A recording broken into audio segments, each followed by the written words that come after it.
Stop guessing kanji. Kanji is not 2000 random monster. It's just a few simple patterns. If you stay with me for a few minutes, I will show you how to learn hundreds of kanji faster without memorizing crazy chart. By the end of this video, you will stop seeing kanji as random pictures. You start seeing 3 clear patterns that Japanese people feel naturally. I'm Hasan from Lingo Asia. Let's get started. Pattern number 1 is meaning block. Many kanji share the same small part inside them. That part is called a radical.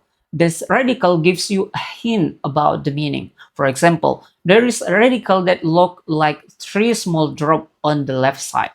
That is the water radical. You see that shape in the kanji for sea, for wash, for alcohol, and many other words. Different kanji, different readings, but the same water radical on the side. So your brain only needs one tag. If I see this water shape on the side, the word is probably about liquid or water.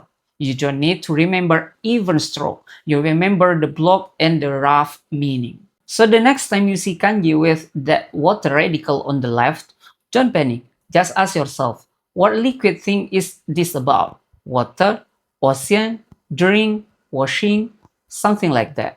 Even if you don't know the exact English word yet, you are not starting from zero. Pattern number 2 is position.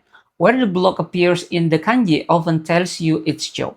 The left side is often meaning. The right side is often sound. The top is often meaning. The bottom is usually support or extra information. For example, there is a kanji for language that has a speech block on the left. There is another kanji for it that also has speech block on the left. The right side is different, so the sound is different, but the left side is the same.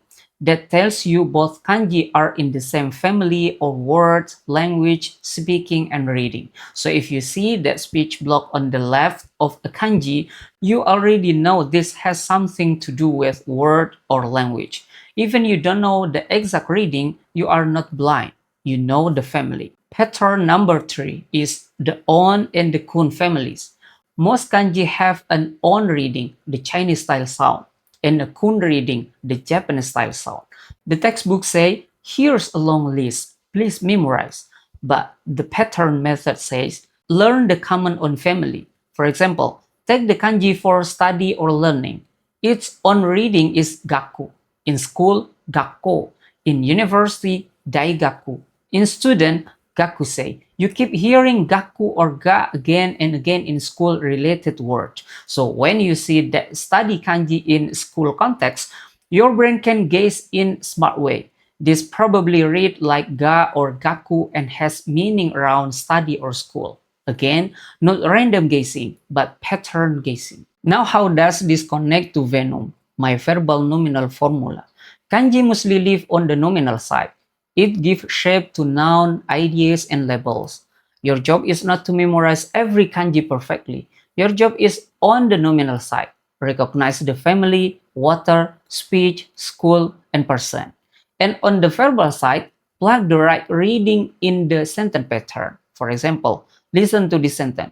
Nihongo benkyou shimasu. I study Japanese. On the screen, you might see a kanji for Japan, a kanji for language, and kanji for pair of study. You don't need to perfectly write them from memory. You just need to think Japan block, language block, study block, then use sentence pattern think or verb must. Nihongo benkyou shimasu. I study Japanese. That's VENOM, nominal blocks plus verbal pattern. If this video helped your brain relax even a little, tap like so YouTube knows this topic is useful. Subscribe to Lingo Asia if you want more logical shortcut like this using VENOM Formula, not just for Japanese but for other Asian languages too. Thank you for watching and see you in the next video. Bye bye.